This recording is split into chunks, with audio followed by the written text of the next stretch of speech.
ចាសម្រាប់คลิปនេះផងដែរអ្នកគ្រូសូមចែករំលែកពី3ខហាមធ្វើដាច់ខាតបើចង់ឲ្យជីវិតរីកចម្រើនមានដឹងទេអ្នកខ្លះធ្វើបុណ្យថ្វាយបង្គំព្រះស្ទើរស្លាប់តែជីវិតនៅតែជួបបញ្ហារាំងស្ទះលុយកាក់ហូរចេញធ្វើអ្វីមិនសមប្រកបមិនមែនមកពីវត្ថុស័ក្តិសិទ្ធិមិនជួយទេណាតែលោកអ្នកអាចនឹងភ្លេចខ្លួនធ្វើនៅទង្វើដែលគ្រូបាអាចារ្យហាមមិនឲ្យលោកអ្នកធ្វើតែលោកអ្នកមានធ្វើទង្វើ3ខនេះទេខទី1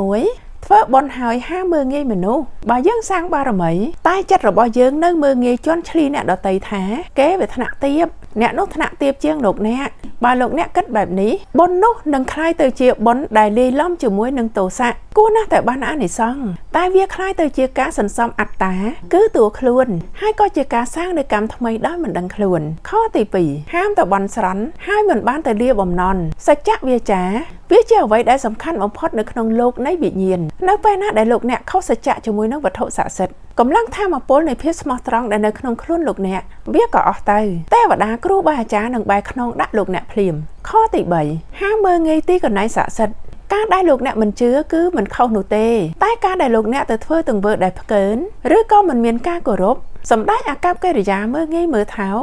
ធ្វើការមើងងាយនៅត្រង់ដែនដីដែលមានកម្លាំងថាមពលស័ក្តិសិទ្ធិបើលោកអ្នកធ្វើទង្វើនេះវាស្មើនឹងលោកអ្នកបើកទទួលនៅកម្លាំងអវិជ្ជមានហើយនឹងរបស់អពមង្គលចូលក្នុងខ្លួនរបស់លោកអ្នកដោយស្វ័យប្រវត្តិគ្រូបាអាចារ្យដាស់តឿនលោកអ្នកព្រោះលោកស្រឡាញ់អ្នកចង់ឲ្យជីវិតលោកអ្នកមានភាពរុងរឿងបើហ្វេនញាតិវធរណាបានស្ដាប់คลิปវីដេអូនេះរហូតដល់ចប់នោះបានន័យថាហ្វេនមានបុណ្យរួមជាមួយនឹងអ្នកគ្រូហើយសូមឲ្យតាំងចិត្តហើយខមមិននៅក្រោមคลิปនេះថាព្រមទទួលពាក្យព្រានប្រដៅដើម្បីកែប្រែកម្លាំងថាមពលជីវិតឲ្យស្រូបទាញយកតែរឿងល្អចាសូមឲ្យហ្វេនយករឿងនេះទៅចែករំលែកបងប្អូនមិត្តភ័ក្តិកូនចៅដែលហ្វេនស្រឡាញ់ដើម្បីឲ្យគេបានដឹងពីបញ្ហាអស់នេះផងណាជាទីបញ្ចប់នេះអ្នកគ្រូសង្ឃឹមថាហ្វេនញាតិវធរអ្នកដែលចូលមកសុទ្ធតែជឿលើវត្ថុស័ក្តិសិទ្ធិហើយក៏មានទេវតាคุ้មគ្រងហើយក៏ជាអ្នកដែលធ្វើបុណ្យធ្វើទានសាងនៅអំពើល្អប្រកាសជាមិនធ្វើរឿងបែបនេះទេតែបើកាលពីអតីតយើងធ្លាប់បានធ្វើចូលលះចោលហើយក៏ចាប់ផ្ដើមសាងនៅសេចក្តីល្អហើយសូមខមាទោសឡើងវិញចុះណា